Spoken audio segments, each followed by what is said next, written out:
Hey guys, Brad here again today. Today we're gonna go over some non-aquarium products that I use for my aquariums. A lot of the stuff that you see here can just be bought at the local dollar store, Walmart, or some of it comes from places like Home Depot or Lowe's.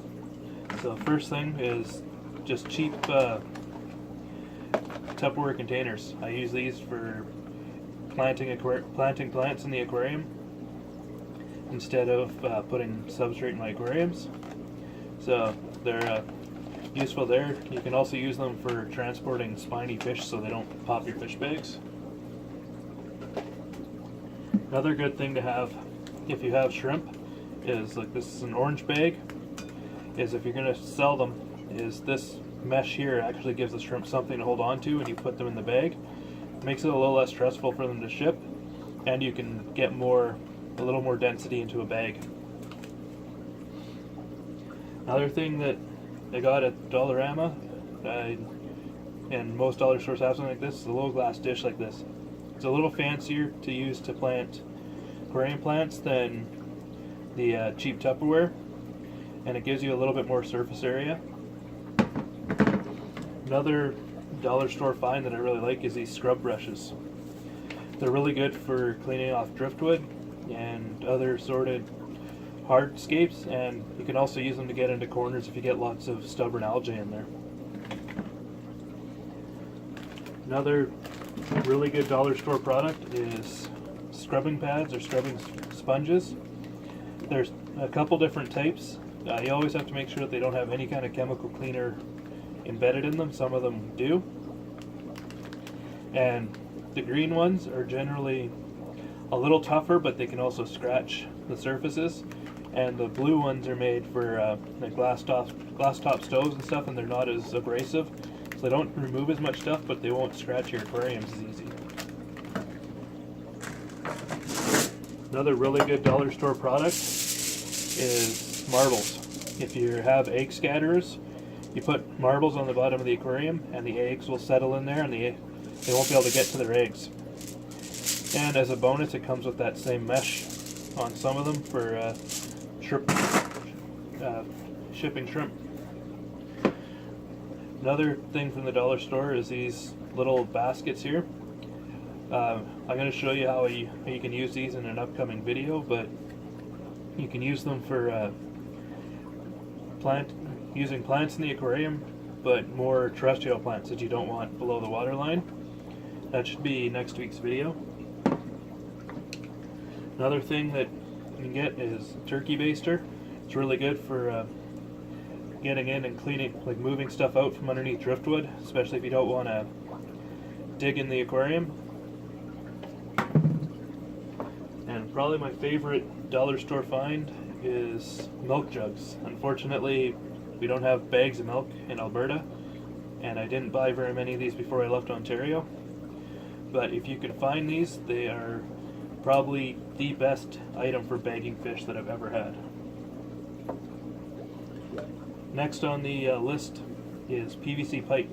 This is a rather large one, but it works really good to make caves. If you get 3/4 inch to 1 inch and you put a cap on it, Plecos really like it for caves, and it's a little bit cheaper than buying some of the other products. Another thing that I really like to have around the fish room is paint markers. You can write on the fish tanks with these, and it just takes the razor blade to scrape it off, and it's waterproof. So if you splash water on it, it's not going to come off. Another good product to have around the fish room that you don't always think of is terracotta pots. You can use them for caves, hides, structure. If you break them up, they also work good for making different layers, and you can make multiple caves out of one pot. I also like these types of clamps here. I use them on the python when I'm filling up water. Just clip them onto the edge of the tank, and it helps hold the python hose in place. Another good thing to have around the fish room is measuring spoons. You use them for dosing meds. I also use it for making Rapashi gel food. The measurements on the food actually is quite large, but If you follow the same ratio, you can use any one of these sizes to make smaller batches. And when I make it, I like to use these ramekins here. You can just cut it up and drop cubes into the aquarium. And last but not least is a mortar and pestle set. If you have like really small fry, you can grind up food and it makes really good fry food out of your normal everyday food pellets. These are just some of the aquarium products that I use in the fish room. There's a few other chemicals and stuff that I'll go over on a later date, but these are all dollar store finds. Most of the stuff that's on here I actually bought at the dollar store before this video. It cost me less than $12, and it's all good to use. As with anything new, when you get it, make sure you clean it. Like the sponges, make sure you rinse them out. Give them a good squeeze. Make sure that they're not foaming the water to make sure that they don't have chemicals. These guys here, just rinse them in a little bit of water and vinegar. The turkey baster, again, just instead of washing it like you would before you use it to make food, wash it with water and vinegar. Marbles, they should be pretty good, but always rinse them, and you should be good with them. The one thing I would do is I would take out the different size ones, keep them all to one size. Other non-aquarium aquarium products that I don't have here that I have used in the past is play sand.